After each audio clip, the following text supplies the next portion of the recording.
Parashat Yitro Seudat Yitro. On remercie tous ceux qui ont œuvré pour les pièces montées ce soir. Mahamad Arsinai Aseret Adiberot, c'est la paracha qui justifie Béni Bechori Israël, on est devenus les enfants d'Hachem. Et combien on se doit de remercier Hachem qui nous ait accordé un tel cadeau, on n'a pas idée. 974 générations avant la création du monde, Akadosh Baruch Hu, il a créé la Torah. Et enfin, on arrive à ce moment ultime où on va enfin recevoir la Torah. Mais permettez-moi d'être mityaches, de pouvoir me pencher, me tourner vers ce qu'on a vécu cette semaine. Je fais référence bien sûr au tremblement de terre qui s'est passé en Syrie, en Turquie, les deux. Et on est aujourd'hui à près de 20 000 morts. On n'a pas idée. C'est invraisemblable ce qu'on est en train de vivre. Et Béhémet, on devrait essayer au moins de réfléchir. Ne pas continuer sa vie comme si de rien n'était. Arrête, il y avait un Chinois en Chine qui était dans la rue et qui commençait à parler en yiddish. Et tous les Chinois qui passaient par là, personne ne faisait attention à ce qu'il disait. Pourquoi? Ils ne comprenaient pas. Un juif est passé par là, il comprenait le yiddish, il s'arrêtait vers le Chinois qui parlait en yiddish et il a commencé à écouter. C'est normal parce qu'il comprenait. Un Américain est passé par là, il essayait de voir de quoi est-ce qu'il s'agit. Lui aussi, il est passé, il a continué sa route. Rabotai, c'est évident que tout celui qui se tourne vers ce qui s'est passé cette semaine, alors pour lui, il va trouver les excuses. En Turquie, on va dire, alors c'est arrivé de l'Afrique, et donc c'était logique que ça arrive là-bas. Les Américains, eux, qu'est-ce qu'ils ont dit? Ils ont dit, ah les pauvres, qu'est-ce qui s'est passé? Malheureusement, ils ont reçu sur la tête, on va essayer de les aider. Mais il n'y a personne qui a essayé de prendre la responsabilité sur lui. Il n'y a personne qui a su écouter le message d'Hachem. Et à Kadosh Baruch Hu, c'est sûr que lorsqu'il arrive quelque chose à qui que ce soit sur terre, c'est les Béné Israël en premier qui doivent en tirer la leçon. Arrête, il y a un pasouk dans le Navi. Le Navi Tsephania, il nous dit comme ça.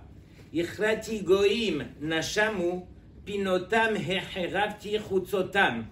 Écoutez bien, je vous fais juste ce que le Mefaresh il explique. Et chez Baot Sarot al Amim Acherim, lorsqu'il y a des détresses, des problèmes, des malheurs sur les autres peuples, on parle de goim. Gam anachnu tzrichim leit'orer. Nous aussi, on doit apprendre à se réveiller. C'est impossible de laisser passer les choses de la sorte comme si de rien n'était. On se doit au minimum de tendre l'oreille et de prendre la leçon et essayer de comprendre qu'est-ce que Akadosh Baruch Hu il attend de nous. Sur cela, bien sûr, on se doit de se tourner vers nos Gdolim, qui eux peuvent nous éclairer de ce que Akadosh Baruch Hu il attend de nous. J'ai pris avec moi uniquement la sikha du Rav Gershon Edelstein, nul autre que le Rosh Yeshiva de Ponyovitch, qui lui aussi a parlé sur ce qui s'est passé cette semaine. Je ne vais pas m'attarder trop longuement, il faudrait l'étudier, tellement que c'est intéressant. Mais en tout cas, le Rosh Yeshiva nous enseigne que ici, Akadosh Baruch Hu s'adresse à nous. Et à quel niveau? Écoutez bien. Veine gam bayamim acharonim haïta pour anud baolam. Donc, on a vécu cette semaine des malheurs terribles. Et il dit, mais dans quel but? Uma matarabazé. Quel est le but de tout cela? Alors, il ramène le verset que je vous ai cité et il dit, c'est uniquement pour que Akadosh Baruch Hu, il nous rappelle à l'ordre au niveau de la yir'a. C'est quoi la yir'a? La crainte qu'on doit avoir envers lui, la yir'a de Shamaim. Arrête, c'est marqué, Hakol bide Shamaim, chutz mir'at Shamaim. Yir'a de Shamaim, ça dépend de nous. C'est quoi yir'a de Shamaim? On montre à Hachem qu'on le craint. Et donc, quelque part, devant Hachem, devant les gens, on se permet d'agir comme il se doit. On est motivé, on fait attention. Mais est-ce que dans notre jardin privé, lorsqu'on est tout seul, dans nos Arba Amot, est-ce que là-bas aussi on agit de la sorte ou pas? Est-ce que là-bas on manque de Hirat Shamaim ou pas? Quelque part, Akadosh Baruch Hu nous rappelle à l'ordre. Il a envoyé un coup terrible sur terre. On a très peur lorsqu'on entend des choses pareilles. quelque part, ça nous rappelle à l'ordre sur la Yirat Shamayim. Je me rappelle une fois, j'ai été voir le Rabbi David Abu Chatzera, Shlita, et je lui ai dit, Kvod Rav, une bracha pour la Yirat Shamayim. Et donc, il me regarde, il fait un grand sourire. Keilou, demande-moi ce que tu veux, mais pas ça. Ça dépend de toi.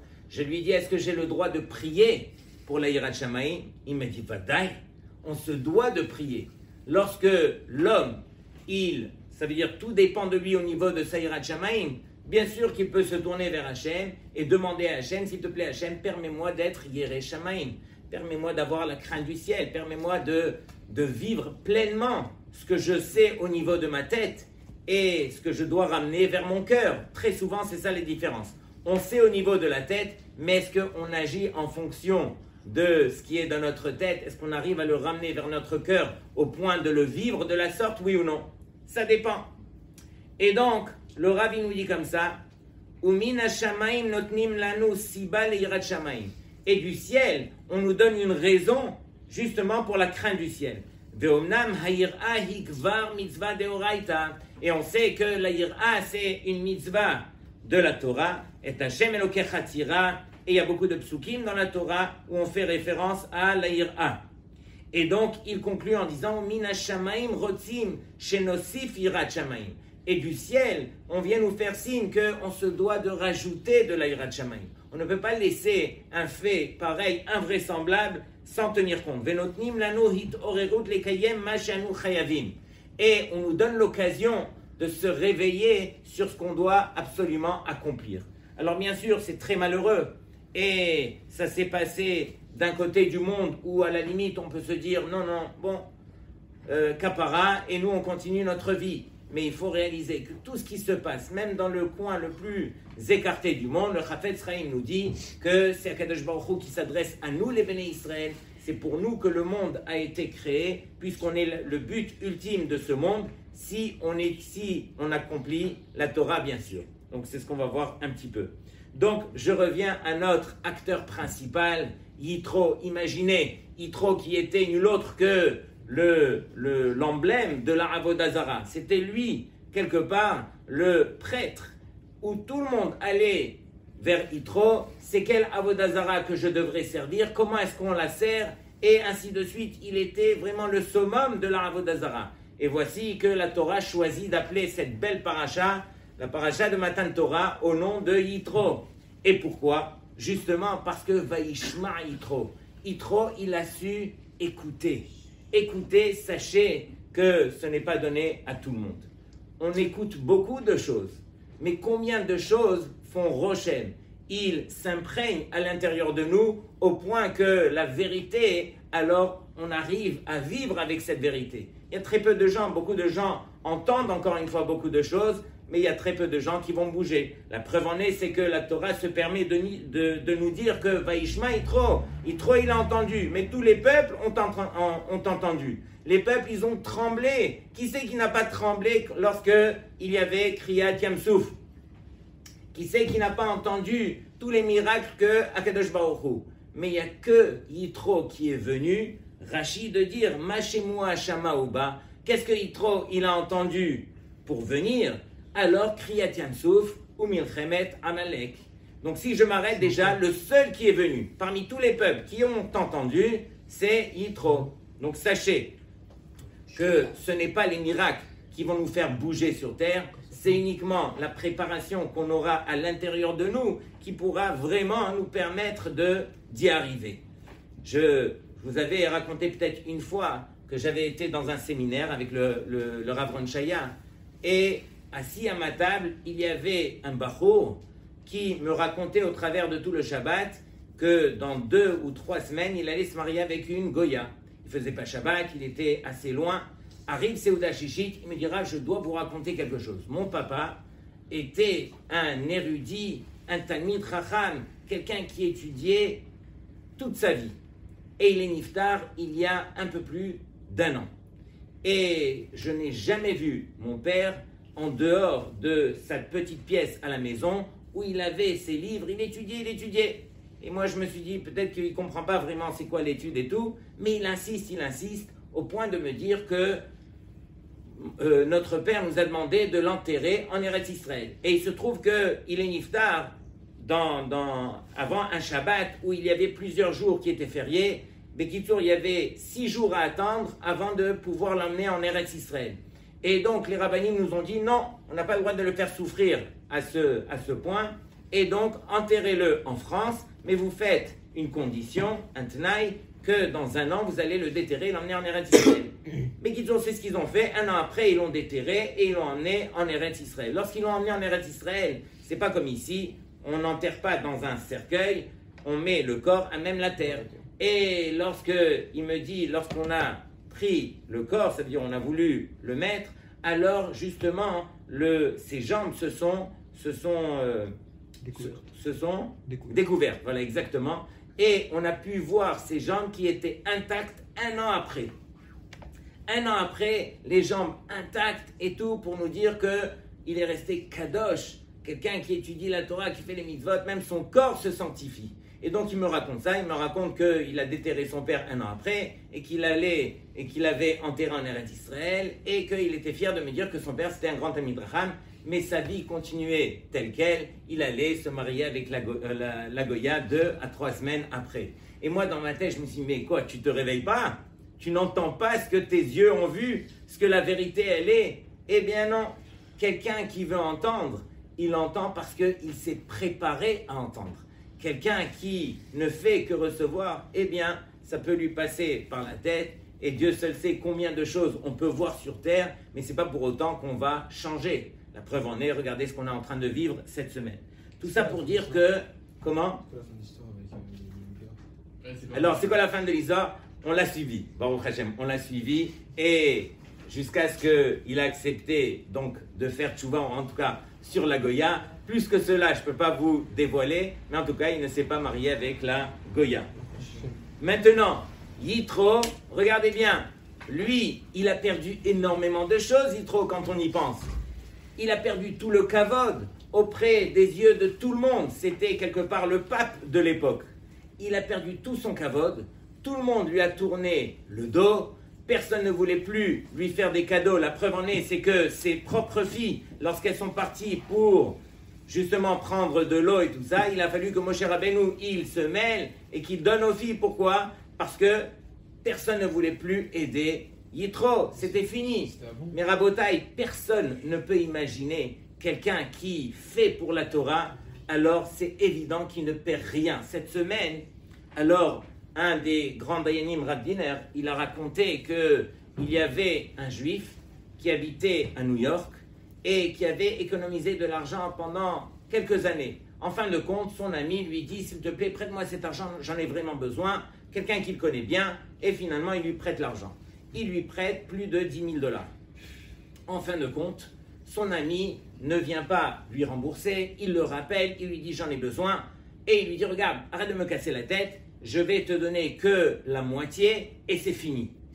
Et donc, quoi, tu me donnes que la moitié, mais je t'ai prêté, et on est des amis, bon, je te donne que la moitié. Lui, il se dit dans sa tête, bon, déjà que je récupère la moitié, après on verra pour l'autre moitié.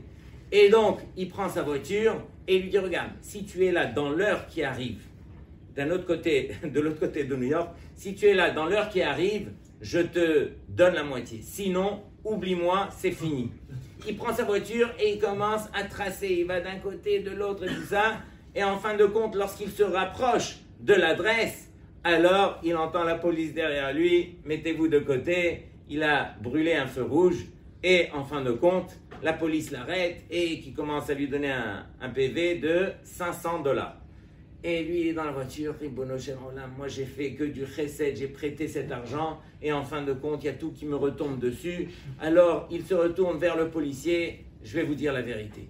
C'était mon ami, je lui ai prêté tant et tant d'argent. Là, j'avais qu'une heure pour aller récupérer que la moitié, parce que, ça y est, il ne voulait plus me rembourser mon argent. Et le policier, il l'entend et tout, et il lui dit, mais tu crois que je te crois? Et il lui dit, mais écoutez, si vous ne me croyez pas, alors suivez-moi, on n'est pas loin de l'adresse, vous allez voir, il va me rembourser la moitié. Si je dis vrai, alors vous annulez le PV. Mais si je dis faux, je vous paye le double, je vous paye 1 000 $.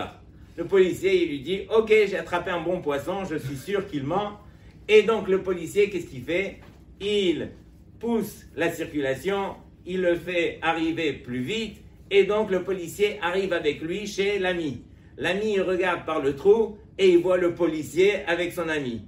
Il lui dit non, non, non, non, s'il te plaît, ne mêle pas la police. Il lui a sorti les 10 000 $, il lui a rendu, et il lui a dit, vas-y, vas-y, on oublie toute l'histoire. Donc, Rabotai, on n'a pas idée. Nous, on s'imagine que c'est nous qui gérons le monde, c'est Akadosh Baruch Hu qui gère son monde. Il t'a envoyé le policier, finalement le policier qui t'emmène plus vite, et finalement qui te rend tout ton argent. Imaginez combien on se doit de réaliser qu'on n'a rien à perdre. Quelqu'un qui fait la volonté d'Hachem, regardez Yitro. Yitro, lui, Rashi nous dit que Nikreu lo Shiv'a Shemot. On lui a donné 7 noms. C'est pas uniquement 7 noms que le Zohar nous dit. Il a dépassé, ça veut dire les 7 niveaux de Yetzer Hara qu'un homme peut avoir sur terre pour justement faire le tikkun de tout le Yetzer Hara qu'il avait. Et Yitro, qu'est-ce qu'il a gagné? Il a gagné que la paracha de Matan Torah soit appelée à son nom. Il a gagné que sa fille s'est mariée avec nul autre que Moshe Rabbeinu. Il a gagné qu'il avait un autre Khatan, El-Hazar. Il a gagné que son petit-fils sera Pinchas, Eliyahu Hanavi. Imaginez tout ce qui va sortir de Yitro. Il y a une paracha où la halacha sera fixée comme Yitro. Imaginez quel kavod Yitro a eu, justement parce qu'il a su être mévater. Quand on est mévater pour la Torah, elle court vers toi et combien elle est prête à te rembourser. Donc il faut réaliser, on n'a rien à perdre. Et au contraire, une fois il y avait un Rav Michael Lasri, il est très connu en Eretz Israël, il se trouvait dans l'avion et il y avait un historien russe qui était là et qui lui dit, regarde, j'aimerais te dire quelque chose, moi, toute ma vie, j'ai travaillé sur l'histoire. Et pendant de longues années, j'ai travaillé sur l'histoire des Juifs. Et je peux te poser une question. Comment se fait-il que ce peuple a été autant persécuté? Tout ce qu'on lit dans votre histoire, c'est que ce peuple, il a été persécuté. Si vous avez un Dieu qui veille sur vous, comment se fait-il que vous avez été autant persécuté? Alors, le Rav Lasri lui répond et lui dit, mais imagine que nous, on est sur terre justement pour travailler. Et donc, lorsque on va travailler sur terre, alors il se peut que malheureusement, on va souffrir, il y aura des problèmes, il y aura des... Mais en fin de compte, ce qui nous attend après, c'est tout ce qui va être le Olam Haba. Nous, on vit pour ce Olam Haba. Celui qui vit pour le Olam Haba, alors il est prêt à travailler, il est prêt à peiner. Parce qu'il sait qu'en fin de compte, combien est-ce qu'il va gagner. Donc quelque part, voilà, c'est ça Yitro. Yitro, lui, il a su écouter et combien Kadosh Baruch Hu, il est prêt à récompenser celui qui écoute. La question qu'on pose, comment se fait-il que ici Rashi nous dit que Yitro, il a entendu Kriyat Yamsouf et Milchemet Amalek? Pourquoi Kriyat Yamsouf ne suffisait pas? Kriyat Yamsouf, tous les peuples, ils ont tremblé lorsqu'ils ont vu que toutes les eaux du monde se sont coupées en deux. La nature qui s'est arrêtée, l'eau qui est l'union par excellence, elle a pu se fendre en deux et toutes les eaux dans le monde se sont fendues en deux. Comment se fait-il que Kriyat Yamsouf ne suffisait pas, à Yitro? Pourquoi Yitro, il a dû attendre aussi Milchemet Amalek pour venir et écouter ce qu'il y avait à écouter, se convertir? En plus, c'était Yitro le premier converti. C'est lui qui a ouvert les portes à tous ceux qui viendront par la suite. Imaginez son mérite. Dans tous les cas, Yitro, lui, il s'est dit comme ça. Il s'est dit, mais après Kriyat Yamsouf, qui c'est qui oserait ouvrir la bouche? Qui c'est qui oserait se lever contre le clan d'Israël? Ils ont reçu les Makot, les Mitzrim ont reçu les Makot, et en fin de compte, Akadosh Baruch Hu, il a dévoilé un miracle des plus grands de toute la sortie qui est Kriyat Yamsouf. Après ce miracle, qui c'est qui peut se lever contre les Béné Israël? Lorsqu'il a vu qu'il y avait un peuple comme Amalek qui était prêt à se lever et se révolter contre les Béné Israël, qu'est-ce qu'il a dit trop? Il a dit, c'est impossible, c'est impensable. Comment est-ce qu'un peuple comme Amalek peut venir se tourner et faire la guerre contre les Béné Israël? Bien sûr que les Béné Israël ont gagné la guerre contre Amalek. Mais Yitro, il a dit, mais je ne suis pas loin de Amalek. De même que Amalek, qui ont vu la vérité, qui ont écouté, qui ont voilà, ils ont vécu les choses, c'est pas pour autant qu'ils vont pas revenir à leurs mauvaises habitudes. Donc moi, directement, dès que j'ai lu Milchemet Amalek, j'ai dit, je me dois de faire à l'encontre de ce que Amalek a fait. Et donc Yitro a été, et qu'est-ce qu'il a fait Yitro? Rav Ovadia Yosef, il nous dit que Yitro, la première chose qu'il a fait, Aseh lecha Rav. Il s'est fait un Rav. Il a pris son gendre, son propre gendre, Moshe Rabbeinu, et il l'a rendu en tant que Rav. Toi, Moshe, c'est toi qui vas me diriger, c'est toi qui vas me dicter. C'est vrai que dans la vie, souvent, alors on est porté par des histoires, par des belles paroles, il y a beaucoup de choses qui nous motivent. Mais c'est pas pour autant qu'on va changer. Si on veut changer, si on veut vraiment se construire de l'intérieur, on se doit d'aller voir le Rav et que le Rav nous dise, voilà, travaille sur ça, avance sur ça, étudie ça. Comme ça, éventuellement, voilà, c'est ça ce qui me permettra d'avancer dans la vie. C'est pas uniquement, voilà, on m'a montré le feu d'artifice, je l'ai vu, je suis ébloui et il n'y a plus rien qui va bouger dans ma vie. Au contraire, profite de cette lumière et prends la main d'Hachem et avance. Avance, c'est comme ça. Mais pour pouvoir avancer comme il se doit, alors on se doit à Selecha Rav, on se doit de se faire un Rav. C'est ce que Yitro a fait, il a été voir directement Moshe Rabbeinu. Il y a tellement de choses à voir. Alors j'aimerais aussi revenir sur Aseret Adiberot. Rabotai, combien de temps les Aseret Adiberot ont duré? Dans le Pirkei de Rabbi Eliezer, il est marqué que les Aseret Adiberot ont commencé à Hatzot et jusqu'à la fin de la 9e heure. C'est-à-dire que les Aseret Adiberot ont duré pendant 3 heures. 3 heures, vous pouvez imaginer, prenez le Shaliach Tzibour, le plus marocain ou le plus tunisien, comme vous voulez, qui va faire avec tous les théramines, taramélion, ce que vous voulez, combien de temps ça va lui prendre pour chanter les Aseret Adiberot? Maximum. 10 minutes, voilà. Comment on est arrivé à 3 heures? Tiroutz du Rav Steinman. Le Rav Steinman, il dit comme ça, il dit, mais non, à Aseret Adiberot, il faut réaliser qu'il y a eu tellement de choses avant d'abord que Akadosh Baruch Hu ne s'adresse au Béné Israël. Kolot uvrakim, il y a eu le tonnerre, il y a eu des bruits, il y a eu énormément de choses déjà pour préparer que ce grand Mahamad. Une fois que les Béné Israël, ils ont commencé à écouter, déjà après la première Dibra, alors vadaï que par Chanishmatam, ils sont niftarim. Il a fallu ressusciter les Béné Israël. Ils ont écouté la deuxième, encore ils sont niftarim. Ils ont reculé de 12 000, ils sont revenus. Et après, c'est Moshe Rabbeinu qui leur a cité le reste. Tout ça pour dire que ça a pris énormément de temps. Le Rav Chaim Kanievski, il donne un autre tiroutz. Il se base sur le Rav Saadia Gaon qui dit qu'au travers des Aseret Adiberot, il y a à l'intérieur les 613 mitzvot. Les Béné Israël étaient obligés à ce moment-là d'apprendre aussi les mitzvot. Comment est-ce qu'ils allaient faire, ne serait-ce que la cachérisation? Du jour au lendemain, ça y est, Bassar Bechalav, comment on va faire les kelim, comment on va attendre 6 heures, comment on va cachériser la viande, etc. Toutes ces choses-là, ils ont dû les apprendre à ce moment-là.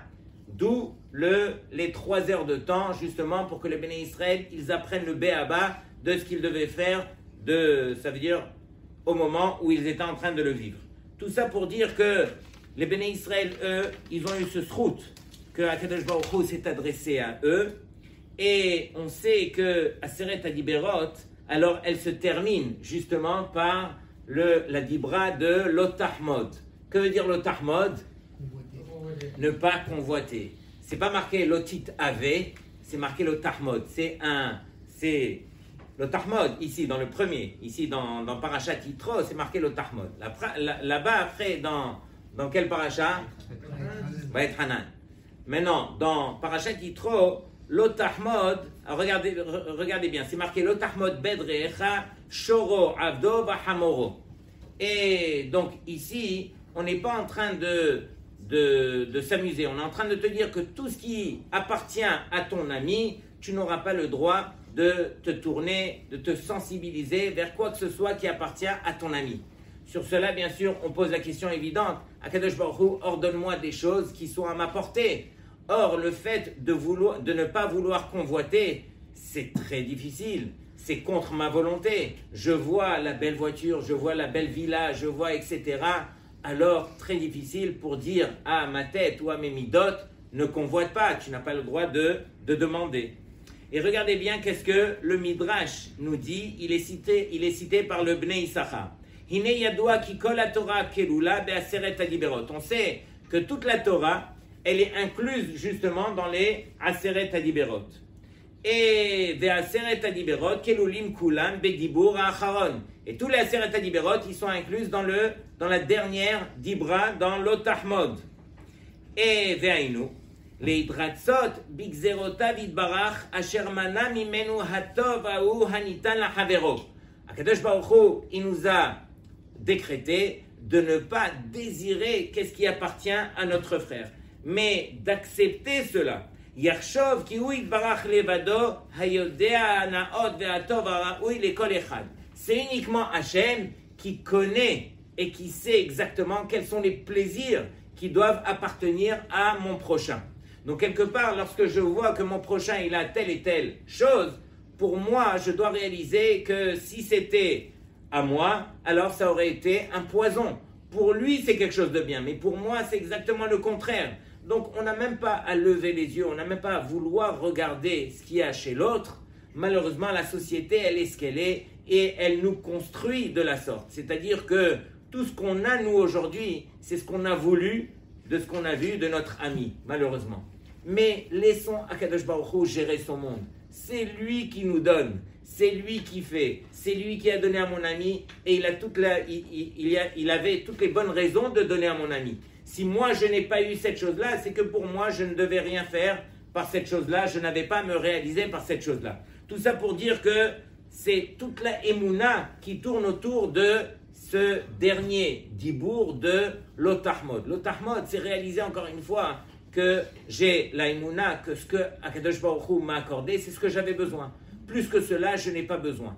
Et arrêtez de vouloir courir derrière, c'est ce qu'on a tous envie de faire. Mais il faut réaliser qu'on n'est pas là pour aider Hachem de nous donner. Hachem, il sait mieux que nous ce qu'on a besoin de recevoir. Laissez Hachem faire, montrez-lui que vous avez confiance en lui et vous aurez tout dans la vie.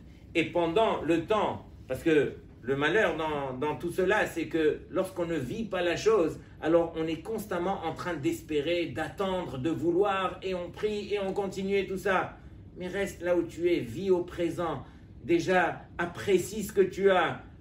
Voilà, remercie Hachem pour tout ce que tu as, au lieu de vivre pour demain, et après-demain, et encore après-demain. Arrive 80 ans, et là, tu as touché le gros lot, mais tu ne peux plus rien faire avec. Tu as 80 ans, réveille-toi. Donc, Rabotaï, c'est ça le but. Le but, c'est de réaliser que ce que Hachem m'a donné aujourd'hui, c'est ce que j'avais besoin. Plus que cela, je n'avais pas besoin.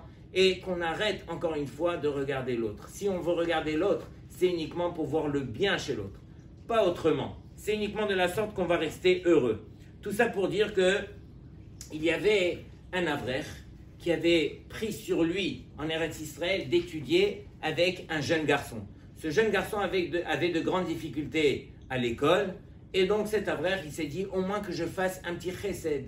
Et tous les matins, il se levait de bonne heure, il allait prendre ce garçon, ils allaient dans la choule, et il lui refaisait soit le chumash, soit la gemara. Et comme ça a duré des semaines, des mois. Arrive un jour où l'Avrech se fait appeler par la banque. Et ils lui disent, tu es dans un trou terrible à la banque, si tu ne ramènes pas l'argent d'ici 3 jours, alors on te bloque le compte et tous les chèques qui vont passer, ils seront interdits et donc ça y est, tu n'auras plus de couverture à la banque. Et donc lui, il arrive le matin et il se dit, qu'est-ce que je peux faire? Je vais aller voir les gmachim, je vais essayer d'emprunter l'argent. Et il devait emprunter l'argent, une somme de 7000 shekels. Pour lui, c'était énorme. Et donc, il s'est dit, je vais dire à l'enfant que je ne pourrai pas étudier avec lui aujourd'hui. Mais quand il s'est levé, il s'est dit, non, c'est assourd pour moi de dire à un enfant, je ne peux pas étudier la Torah avec toi parce que j'ai des problèmes d'argent. Comment je peux associer mes problèmes d'argent à tout le chinour que j'aimerais apporter à cet enfant? Et donc, il a fait Messirut Nefesh et il a dit, pendant le temps que j'étudie avec lui, je mets cette histoire de côté. Mais pendant la route, il était en train de marcher et il était mal de chez mal. Il s'est dit, mais comment je vais me confronter déjà à mon épouse pour lui dire la vérité? Comment je vais m'en sortir avec la banque? Comment je vais emprunter cet argent? Et c'est énormément d'argent.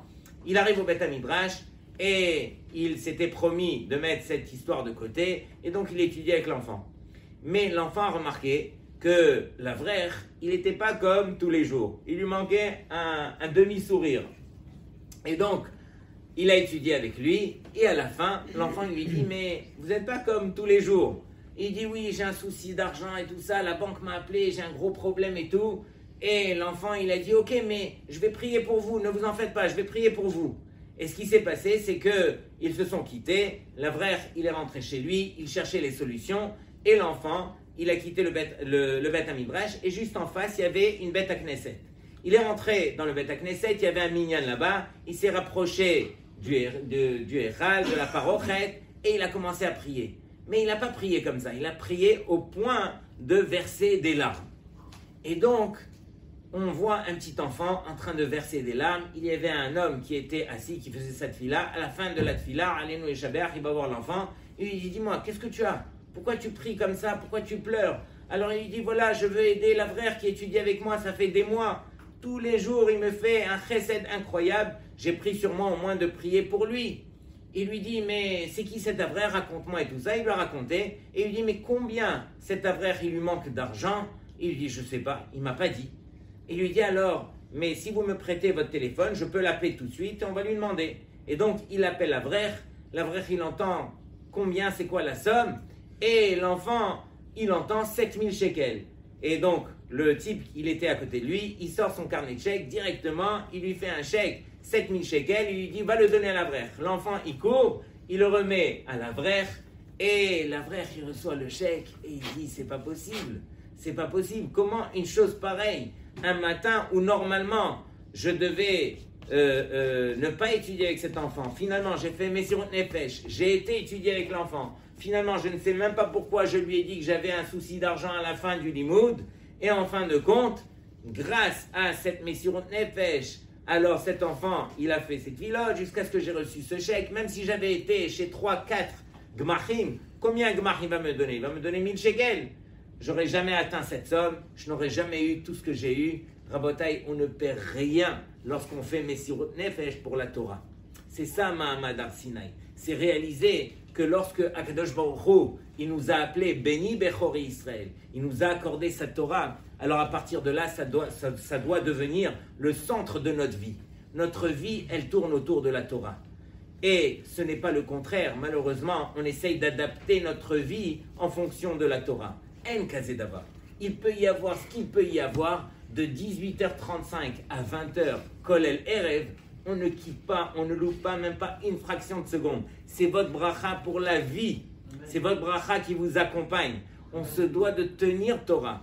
Torah, il n'y a rien de plus grand que Mahamad Har Sinai. Mahamad Har Sinai, il nous a enfin donné la différence qu'il y a entre nous et les goïms. Pas pour dire qu'on est meilleur que les goïms, chas v'shalom, mais justement pour montrer qu'on a un but qui est différent et on a surtout une leçon quelque part qui est différente.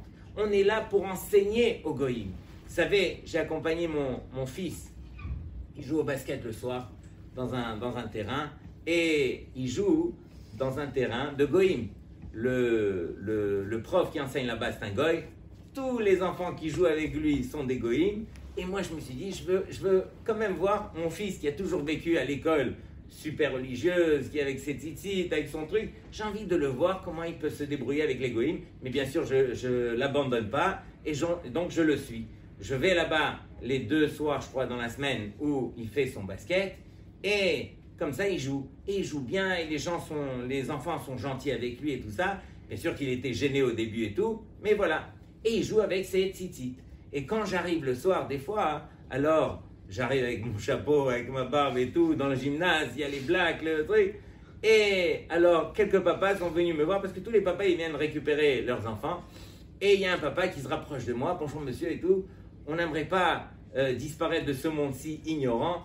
Pouvez-vous nous expliquer c'est quoi ces filles-là que votre fils il a? Vous aussi, vous les avez et tout. C'est quoi ces filles? Ah, j'ai dit, écoutez, pour tout vous dire, même moi, c'est difficile pour moi de comprendre la chose.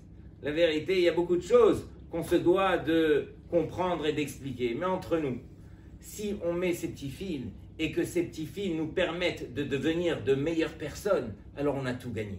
Oubliez la signification, le symbole des fils eux-mêmes. Mais au moins que ces fils, ils aient agi sur nous pour qu'on devienne de meilleures personnes. Il m'a dit, monsieur, vous avez raison. Vous m'avez cloué le bec. C'est vrai, le but, c'est qu'au moins qu'on devienne de meilleures personnes. C'est ça, Torah. Torah, Mahamad Har Sinaï, il a fait de nous quelqu'un qu'on n'était pas avant, quelqu'un qu'on peut devenir. On a toujours l'espoir tant que la Torah nous accompagne. Mais le problème, est-ce que nous, on est prêt à accompagner cette Torah? Accompagner Torah, c'est sans concession. C'est bimsirut nefesh, c'est avec le sourire, c'est avec la joie de réaliser que Kadosh Baruch Hu nous a accordé son plus beau cadeau. Shabbat Shalom et Kulchem.